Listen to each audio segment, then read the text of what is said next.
అందరికీ నమస్కారం అండి. జై గురుదత్త ఎస్వీఎస్ ఛానల్కి స్వాగతం సుస్వాగతం. చందమామ కథలు వినాలనుకుంటే ఫస్ట్ మా ఛానల్ని సబ్స్క్రైబ్ చేసుకోండి. ఈరోజు చందమామ కథల్లో తెలివైన ముసలాడు అనే చక్కని చందమామ కథ నుండి విందాం. గ్రీసు దేశంలో ఒక ముసలాడు వాడి భార్య ఉండేవారు. ఒకనాడు ముసలాడు తన భార్యతో, ఏమే డబ్బు అవసరంగా కావాలి, నువ్వు సంతకు పోయి మన ఆవును అమ్మిరా, నేను పోదును కానీ నా కాలు బెనికింది అన్నాడు. ముసలిది ఆవును తోలుకుని సంతకు బయలుదేరింది. ఆమె కొంత దూరం వెళ్ళేసరికి ముగ్గురు దొంగలు దూరం నుంచి ముసలిది ఆవును అమ్మబోతున్నదని గ్రహించి దాన్ని చవకగా కొనేయటానికి ఒక ఉపాయం ఆలోచించారు. ఒక దొంగ ముసలిదాన్ని కలుసుకుని, మేకను అమ్మటానికి తీసుకుపోతున్నావా, ఎంతకు అమ్ముతావేమిటి అని అడిగాడు. నీకు కళ్ళు లేవట్రా, ఆవు కనిపిస్తుంటే మేక అంటావేం అని ముసలిది వాణ్ణి కోప్పడింది. దొంగవాడు విచారంగా తలాడించి, బామ్మ నువ్వేమన్నా కలగంటున్నావా ఏం, అది మేక, 30 మాడలకు ఆ మేకను నాకు అమ్మేయ్ అన్నాడు. ముసలిది వాణ్ణి తన చేతికర్రతో ఒక పోటు పొడిచి ముందుకు సాగింది. ఆమె కొంత దూరం వెళ్ళేసరికి రెండో దొంగ తారసపడి, అమ్మమ్మ ఎక్కడ దాకా ప్రయాణం అన్నాడు. సంతక నాయన, దీన్ని అమ్మమని ముసలాయన అన్నది ముసలిది. 25 మాడలకు నేనే కొంటాను, నాకు అమ్మేయి అన్నాడు వాడు. నీకు మతిపోయిందేట్రా, నిక్షేపం అంటే ఆవును మేక ఖరీదుకు అమ్మమంటావా అన్నది ముసలిది. రెండో దొంగవాడు ఆశ్చర్యం నటిస్తూ, పెద్దదాని అయ్యావు, చాత్వర్యం వచ్చేసిందా, అందుకే మేకను చూసి ఆవు అంటున్నావు అన్నాడు. అయితే అయిందిలే అంటూ ముసలిది ముందుకు సాగింది. కానీ ఆమె మనసు ఆరాటపడుతున్నది. తాను ఆవును తీసుకుని బయలుదేరింది కదా, అందరూ దాన్ని చూసి మేక అని ఎందుకు అంటున్నారు? ఇలా ఆలోచిస్తూ ఆమె మరికొంత దూరం వెళ్ళేసరికి మూడో దొంగవాడు ఎదురుపడి, అత్త మేకను అమ్మబోతున్నావా ఏం, 20 మాడలకు నేనే కొంటాను అన్నాడు. అయితే ఇది మేకన్న మాట, ఇదేదో గాడిలాగుంది, నేను బయలుదేరినది ఆవును తీసుకుని అన్నది ముసలది. అత్త నీకు పైత్య వికారంలాగుంది, 20 మాడలకు నాకు దీన్ని అమ్మి ఇంటికి పోయి నడుము వాల్చు అన్నాడు మూడో దొంగవాడు జాలిగా. ఒకడు 30 మాడలు ఇస్తానన్నాడు, ఇంకొకడు 25 అన్నాడు. ఇద్దరికీ కాదని నీకు 20కి ఏమంటావురా, 30 ఇచ్చి తీసుకో అన్నది ముసలిది. న్యాయంగా ఈ మేక 30 మాడలు చేయదత్తా, పోనీ పెద్దముండవు, శ్రమ పడిపోతావు, 30 తీసుకో అన్నాడు మూడో దొంగవాడు. ముసలిది తన ఆవును మేక ఖరీదుకు అమ్మి ఇంటికి తిరిగి వచ్చి జరిగిందంతా తన మొగుడికి చెప్పింది. ముసలాడు ఆ దొంగవాళ్ళ వర్ణన వింటూనే వాళ్ళు పొరుగురు కుర్రాళ్ళని పోల్చుకుని, జరిగిందేదో జరిగిందిలే, జరగవలసింది నేను చూస్తాను అన్నాడు. ముసలాడు బయటికి వెళ్ళి ఒకే రకంగా ఉన్న 2 కుందేళ్లను కొనుక్కొచ్చాడు. అందులో ఒక కుందేలును బుట్టలో పెట్టి మూతవేసి రెండో దాన్ని మరో బుట్టలో పెట్టుకుని బయలుదేరుతూ తన భార్యతో, ఏమే ఈవేళ మనకు అతిథులు వస్తారు, తేనె రొట్టెలు, పాయసము, బాతు మాంసం వేపుడు చేసి సిద్ధంగా ఉంచు, నేను ఇంటికి వచ్చి వంట ఏం చేసావని అడుగుతాను, కుందేలు వచ్చి చెప్పినట్టే చేశాను అని హెచ్చరించాడు. ముసలివాడు పొరుగు గ్రామం వెళ్ళేసరికి ముగ్గురు దొంగవాళ్ళు పానసాల బయట జల్సా చేస్తున్నారు. వాళ్ళు ముసలాన్ని చూసి, ఏం ముసలాడా, నీ పెళ్ళానికి ఆవు ఏదో మేక ఏదో కూడా తెలీదే అని వేళాకోళం ప్రారంభించారు. దాని మొహం, దానికి మతి సరిగ్గా లేదు, అయితేనేం వంట దివ్యంగా చేస్తుంది అన్నాడు ముసలాడు. అది కొంత మేలే అన్నాడు ఒక దొంగాడు. ముసలాడు ఆలోచన నటిస్తూ, ఇవాళ ఏం వంట చేయమందాం, పాయసం తినాలనుంది, బాతువేపుడు కూడా, పోతే తేనె రొట్టెలు కూడా తింటాం అని బుట్టలో నుంచి కుందేలు పైకి తీసి, వసే నువ్వు వెంటనే ఇంటికి పోయి పాయసము, బాతువేపుడు, తేనె రొట్టెలు చేయమని అమ్మతో చెప్పు అంటూ వదిలేశాడు. అది చెంగు చెంగు ఎగురుతూ క్షణంలో ఎటో మాయమైనది. చిత్రంగా ఉందే, ఆ కుందేలు నిజంగా ఇంటికి పోయి నువ్వు చెప్పిందంతా ముసలిదానికి చెబుతుందా అన్నారు దొంగలు. ఎందుకు చెప్పదు, ఇంతప్పటి నుంచి దాన్ని పెంచాను, నా మాట నమ్మకపోతే మా ఇంటికి వచ్చి మీరు కూడా భోజనం చేయండి అన్నాడు ముసలాడు. ముగ్గురు ముసలాడు వెంట వాడి ఇంటికి వచ్చారు. ముసలాడు, ఏమే వంట ఏం చేశావు అని భార్యను అడిగాడు. కుందేలు చెప్పిందే చేశాను అన్నది ముసలిది. ఆమె నలుగురికి వడ్డించింది. ముసలాడు కుందేలుకు చెప్పిన ప్రకారమే వంట సిద్ధం కావటం చూసి దొంగలు మోసపోయి తమలో తాము గుసగుసలాడుకుని ఆ కుందేలను అమ్మమన్నారు. కుందేలను అమ్మటమా, అది జరిగే పని కాదు అన్నాడు ముసలాడు. వాళ్ళ బేరం 10,000 మాడలకు పెంచినా ముసలాడు సరేననలేదు. వాళ్ళు అంతగా కావాలంటుంటే అమ్మరాదు, డబ్బు కావాలని అంటున్నవిగా అన్నది ముసలిది. మన ఆవు మారినట్టు కుందేలు కూడా మారిపోతుందేమో అన్నాడు ముసలాడు తన భార్యతో. దొంగల ముగ్గురు ఒకరికొకరు కొన్ను మలిపి అలాంటి భయం వద్దులే ముసలాడా అన్నారు. ముసలాడు 10,000 మాడలు పుచ్చుకొని బుట్టతో పాటు తన రెండో కుందేలను వాళ్ళకు అమ్మేశాడు. వాళ్ళు తమ గ్రామానికి తిరిగి వెళ్తూ దీన్ని మన ఇళ్లకు ముందుగా పంపి మనకు ఏం వంటలు కావాలో మన పిల్లలకు తెలియచేద్దాం అనుకుని ఒక్కొక్కడు కుందేలకు విడివిడిగా తమ అవసరాలు తెలిపి అది శరవేగంతో ఎటో వెళ్ళిపోయింది. తర్వాత ముగ్గురు తమ ఇళ్లకు వెళ్ళి కుందేలు రాలేదని, ముసలాడు తమను మోసం చేశాడని తెలుసుకున్నారు. వాళ్ళు ముగ్గురు కలిసి ముసలాడి ఇంటికి వచ్చి వాడిని తిట్టడం ప్రారంభించారు. ముసలాడు ఓర్పుగా వాళ్ళ తిట్లన్నీ విని కుందేళ్ళను పంపే ముందు దాన్ని ఒళ్ళంతా నిమిరారా అని అడిగాడు. లేదని వాళ్ళు ఒప్పుకున్నారు. ఇంకేం, అది పిడికడు గాలిగా మారి ఉంటుంది అన్నాడు ముసలాడు. కుందేలు గాలిలో కలిసిపోవటం ఏమిటి, పిచ్చిగా మాట్లాడుకు అన్నారు దొంగలు ముగ్గురు. ఇంత పెద్ద ఆవు చిన్న మేకగా మారలేదని కుందేలు గాలిలో కలవటం విడ్డూరమా అని ముసలాడు అడిగాడు. ముసలాడు తమ మీద పగ తీర్చుకున్నాడని గ్రహించి దొంగలు వెళ్ళిపోయారు. ఇప్పుడు బోళా మనుషులు అనే మరో చక్కని చందమామ కథను విందాం. ఒక గ్రామంలో కాపులందరూ వైష్ణవులు, చేతివృత్తుల వాళ్ళు శివభక్తులు. కాపులకు తమ పట్ల ఆదరం లేదని చేతివృత్తుల వాళ్ళకు ఒక అపోహ ఉండేది. కాపుల పొగరంతా అణచాలని శివభక్తులు శివుణ్ణి పూజించారు. శివుడు ప్రత్యక్షమై మీ కోరిక ఏమిటి అని అడిగాడు. పరమేశ్వర, ఈ గ్రామంలో కాపులకు మేమంటే ఏమాత్రమో గౌరవం లేదు. తమ సంపద చూసుకుని వారు తెగ మిడిసిపడుతున్నారు. సకాలంలో వర్షాలు కురుస్తూ ఉండడం చేత పంటలు బాగా పండి ఆ ఏడు వారి సంపద పెరిగిపోతూ ఉన్నది. దీని విషయం మీరు ఏదన్నా చెయ్యాలి అన్నారు శివభక్తులు. సరే, నేను కళ్ళు మూసుకుని సమాధిలో ఉంటాను, తిరిగి కళ్ళు తెరిచేదాకా వానలుండవు అన్నాడు శివుడు. వెంటనే శివభక్తులు ఊరంతా తిరిగి కాపులతో శివుడు కళ్ళు మూసుకున్నాడు, ఈ 7 వానలుండవు అన్నారు. కాపులు తమ ఇష్టదైవమైన విష్ణుమూర్తిని పూజించారు. విష్ణు ప్రత్యక్షమై ఏమిటి మీ కోరిక అన్నాడు. అప్పుడు కాపులు విష్ణువుతో, స్వామి, శివభక్తులు మా మీద కక్షతో శివుడు కళ్ళు మూయించారు. ఆయన గారు కళ్ళు తెరిచేదాకా వానలు ఉండవట అన్నారు. కొత్త కుండలు తెచ్చి వాటిలో నీళ్లు పోసి వాటిలో కప్పలను వేయండి, వానలు ఎలా కురవో చూస్తాం అని సలహా ఇచ్చి విష్ణుమూర్తి అంతర్ధానమయ్యాడు. కాపులు విష్ణుమూర్తి చెప్పిన ప్రకారం కొత్త కుండలు కొని వాటిలో నీళ్లు పోసి కప్పలను వేశారు. చల్లటి నీరు తగిలేసరికి కప్పలు బెకబెకమని అరవసాగాయి. శివుడు కప్పల బెకబెక విని, నేను వాన లేకుండా చేశాను కదా, కప్పలకు నీళ్ళు ఎక్కడవి అని కళ్ళు తెరిచి చూశాడు. శివుడు కళ్ళు తెరవగానే వర్షాలు ప్రారంభమయ్యాయి. కాపులు పొలాలు దున్ని నాట్లు వేశారు. శివభక్తులు మళ్ళీ పూజలు చేశారు. శివుడు ప్రత్యక్షమయ్యాడు. పరమేశ్వర, వర్షాలు కురిసి కాపులు వ్యవసాయం ప్రారంభించారు. వాళ్ళ పొలాలు ఎప్పటికన్నా కూడా పచ్చగా ఉన్నాయి. మునుపటి కన్నా ఈ 7 పంట మరింత హెచ్చుగా ఉండే లక్షణాలు కనబడుతున్నాయి అన్నారు శివభక్తులు. ఇల్లు అలగ్గానే పండగ అయిందా, వాళ్ళు అంత పెద్ద కుప్ప వేసిన కుప్పకు పుట్టెడు ధాన్యమే రాలేటట్టు నేను చూస్తాను అన్నాడు శివుడు. వెంటనే శివభక్తులు ఊరి మీద పడి, మీరు ఎంత పెద్ద కుప్ప వేసుకోండి గాక, కుప్పకు పుట్టెడు ధాన్యమే మీకు దక్కుడు అని కాపులను ఎద్దేవా చేశారు. అప్పుడు కాపులు మళ్ళీ విష్ణువును పూజించి ప్రత్యక్షం చేసుకుని, స్వామి, మేము ఎంత కుప్ప వేసినా కుప్పకు పుట్టెడు గింజలే రాలేటట్టు శివభక్తులు శివుడు హామీ ఇచ్చాడట, మా గతి ఏం కాను అని అడిగారు. ఎకరానికి 10 కుప్పలు వేయండి అని సలహా ఇచ్చి విష్ణుమూర్తి అంతర్ధానమయ్యాడు. కాపులు ఎకరానికి 10 కుప్పలు వేసి ఆ 7 ఎన్నడూ లేనంత పంట ఇళ్లకు చేర్చుకున్నారు. శివభక్తులు మరొకసారి శివుని ప్రత్యక్షం చేసుకుని, పరమేశ్వర, ఈ 7 కాపులు ఎన్నడూ లేనంత ధనవంతులయ్యారు అని మొరపెట్టుకున్నారు.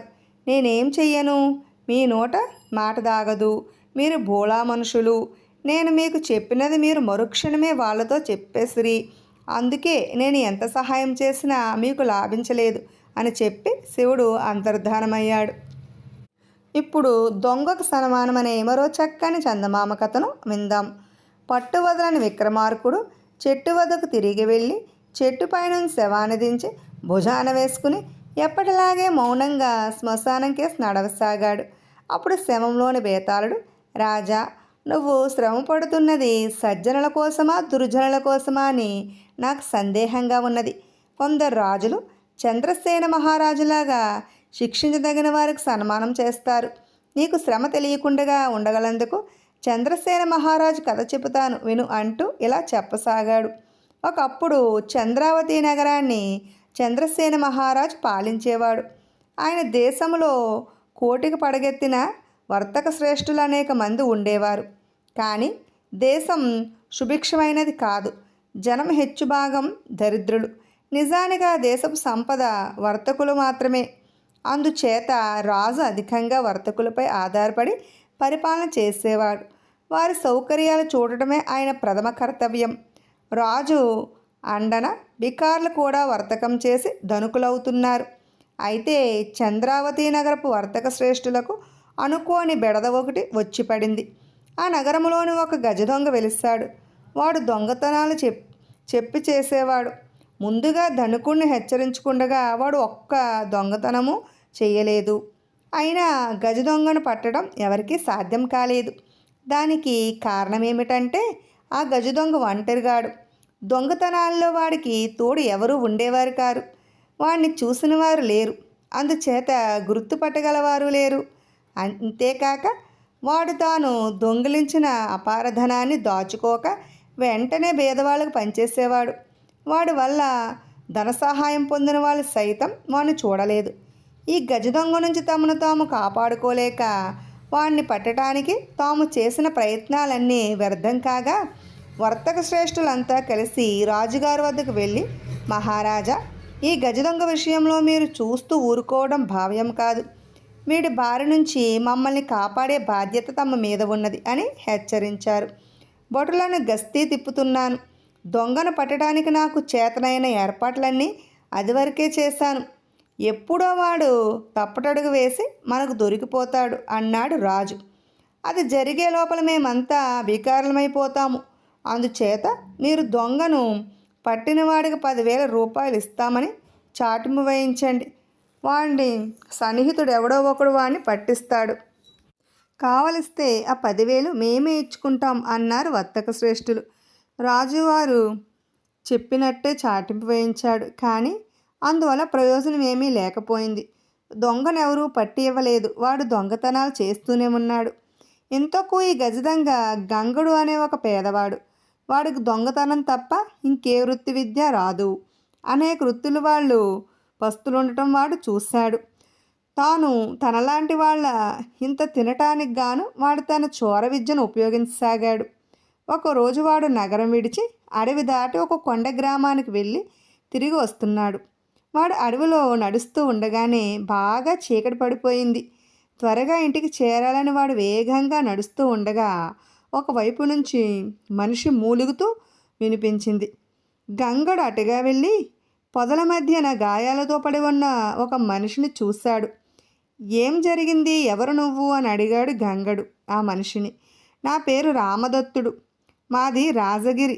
వర్తకం చేసుకుందామని చంద్రావతికి వస్తూ ఒక ఎలుగుబంటి వాత పడ్డాను. ఇంకా నయం, అది నన్ను ప్రాణాలతో వదిలింది. నువ్వెవరు అని అడిగాడు ఆ మనిషి బాధపడుతూనే. గంగడు తన అసలు పేరు దాచిపెట్టి, నా పేరు ధర్మన్న, పేదవాణ్ణి అన్నాడు. వాడు రామదత్తుణ్ణి ఎత్తుకుని తన ఇంటికి తెచ్చి అతని గాయాలకు మందులు పూసి తిండి పెట్టి ఉపచారాలు చేస్తూ వచ్చాడు.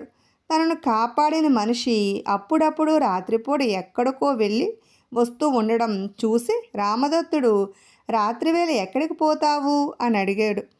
గంగడు రామదత్తుడికి ఏవో అబద్ధాలు కల్పించి చెప్పేవాడు. రామదత్తుడి గాయాలు మానటానికి చాలా కాలం పట్టింది. ఈ లోపల ఇద్దరూ మంచి మిత్రులయ్యారు. రామదత్తుడు ఒకనాడు గంగడిని, ఇది ఏం వృత్తి, ఎట్లా బతుకుతున్నావు అని నిర్బంధించి అడిగాడు. రామదత్తుడి మీద పూర్తి విశ్వాసం ఏర్పడటం వల్ల గంగడు తన సంగతి అంతా చెప్పేశాడు. గంగడు గజదొంగ అని తెలియగానే రామదత్తుడికి వాడి పట్ల గల స్నేహభావం పూర్తిగా పోయింది. గంగడిని పట్టి ఇచ్చిన వారికి 10,000 రూపాయలు బహుమానం ఇస్తారని తెలిసి ఆ బహుమానం తాను సంపాదించాలని, ఆ పెట్టుబడులతో లక్షలు సంపాదించవచ్చునని అతడికి ఆశ పుట్టింది. అందుచేత గంగడు పొరుగురు వెళ్ళిన రోజున రామదత్తుడు వెళ్ళి రాజుగారి దర్శనం చేసుకుని తాను గజదొంగను పట్టి ఇస్తానని, తనకు బహుమానం ఇప్పించవలసిందని అన్నాడు. ఏదో వంకపెట్టి దొంగను రేపు అపర్ణహం వేళ రాజభవనం దగ్గరికి తీసుకురా, మా భటులు వాణ్ణి పట్టుకుంటారు అన్నాడు రాజు. రామదత్తుడు పరమానందభరితుడై ఇంటికి తిరిగి వచ్చాడు. గంగడు రాగానే అతను వాడితో, మిత్రమా, ఇంతవరకు నేను నగరం ఎలా ఉంటుందో చూడలేదు, రేపు నాకు అంతా చూపిస్తావా, ఊరంతా తిప్పి చూపించు అని అడిగాడు. అందుకు గంగడు సరేనన్నాడు. వాడికి రామదత్తుడి గురించి ఎలాంటి అనుమానము లేదు. ఇద్దరూ తిండి మూట కట్టుకుని మరునాడు ఉదయం నగరం చూడటానికి బయలుదేరారు. మధ్యాహ్నం వేళకు వాళ్ళు రాజభవనం సమీపంలో ఉన్న ఒక కోనేరు వద్ద చెట్ల నీడను కూర్చుని తమ భోజనం మూటలు విప్పారు. ఆ సమయంలో ఎక్కడి నుంచో కుక్క తోక ఆడించుకుంటూ వచ్చింది. రామదత్తుడు దాన్ని కసిరి కొట్టాడు. కానీ గంగడు దానికి రొట్టె ముక్క తుంచివేశాడు. తిండి తినటం ముగిసినాక రామదత్తుడు గంగడితో రాజభవన ద్వారం దగ్గరికి పోదాం అన్నాడు. ఇద్దరూ బయలుదేరారు. కుక్క గంగడి వెంటనే వచ్చింది. వాళ్ళు రాజభవనానికి ఎదురుగా వచ్చారు. ద్వారం వద్ద ఉండే భటులకేసి రామదత్తుడు చూశాడు. వాళ్ళు గంగడిని పట్టుకునే ప్రయత్నం ఏమీ చేయలేదు. అప్పుడు రామదత్తుడు గంగడి కేసి తిరిగి రాజభటులకు వినిపించేలాగా, నువ్వు దొరికిపోయావు, ఇప్పుడు ఎలా తప్పించుకుంటావు అని కేక పెట్టాడు. వాడి ద్రోహబుద్ధి చూసి గంగడికి రక్తం ఉడికిపోయింది. అలాంటి కృతజ్ఞునికి బతికి ఉండనివ్వరాదని గంగడు కత్తి దూశాడు. అయితే ముందే సిద్ధంగా ఉన్న రామదత్తుడు గంగడి మీదకి బాకు విసిరాడు. గంగడి వెంట ఉన్న కుక్క ఎగిరి బాకుకు అడ్డం వచ్చింది. బాకు దాని డొక్కలో గుచ్చుకుని అది చనిపోయింది. మరుక్షణమే గంగడు రామదత్తుడి తల నరికేశాడు. అప్పుడు రాజభటులు ముందుకు వచ్చి గంగను పట్టుకున్నారు. గంగడు రామదత్తుడి శవాన్ని కాలితో తన్ని, నీకన్నా ఊరకుక్క నయం కదరా అని రాజభటుల వెంట రాజుగారి వద్దకు వెళ్ళాడు. రాజుగారు చాలాసేపు గంగడితో ఏకాంతంగా మాట్లాడాడు. మరనాటి సభకు రాజు వర్తక శ్రేష్ఠులందరినీ పిలిపించి వారికి గంగడిని చూపి, ఈ పేదవాడు మన రాజ్యానికి మహోపకారం చేశాడు, ఇక మీకు దొంగల భయం ఉండదు, మీరందరూ తలా ఒక 10,000 ఇతనికి ఇచ్చినా ఇతను రుణం తీరదు అన్నాడు. వర్తకులు అలాగే చేశారు. తర్వాత గంగడు రాజుగారి ఆంతరంగిక సలహాదారుడిగా ఉండిపోయాడు. బేతాళుడి కథ చెప్పి, రాజా, చంద్రసేన మహారాజు ప్రవర్తనకు అర్థం ఏమిటి? ఆయన భటులు గంగని చూస్తూనే ఎందుకు పట్టుకోలేదు? దొరికినాక ఆయన గంగని శిక్షించక వర్తకుల చేత వాడికి బహుమానాలు ఇప్పించి తన సలహాదారుడిగా ఎందుకు వేసుకున్నారు? తానే గజదొంగను చంపినట్టు గంగడు రాజు దగ్గర అబద్ధం చెప్పాడా? ఆ క్రితం రోజు రామదత్తుని రాజు చూసి ఉన్నాడు కదా. గంగడు రామదత్తుడు కాదని రాజు పోల్చుకోలేకపోయాడా? వీటన్నింటికీ సమాధానం తెలుసు కూడా చెప్పకపోయావో నీ తల పగిలిపోతుంది అన్నాడు. దానికి విక్రమార్కుడు, రాజుకు గజదొంగ వల్ల నష్టం కలిగినట్టు కనబడలేదు. ఆయన వర్తకుల చేతి కీలిబొమ్మ, వాళ్ళ నష్టం అతన్ని బాధించదు. అందుచేత గజదొంగను పట్టుకోవడం గురించి రాజుకు ఆరుద్దా లేకపోయి ఉండవచ్చు. పైన పేదజనాన్ని ఆదుకోవడం రాజుకు చేతగానప్పుడు ఆ పని దొంగే చేస్తూ వచ్చాడు.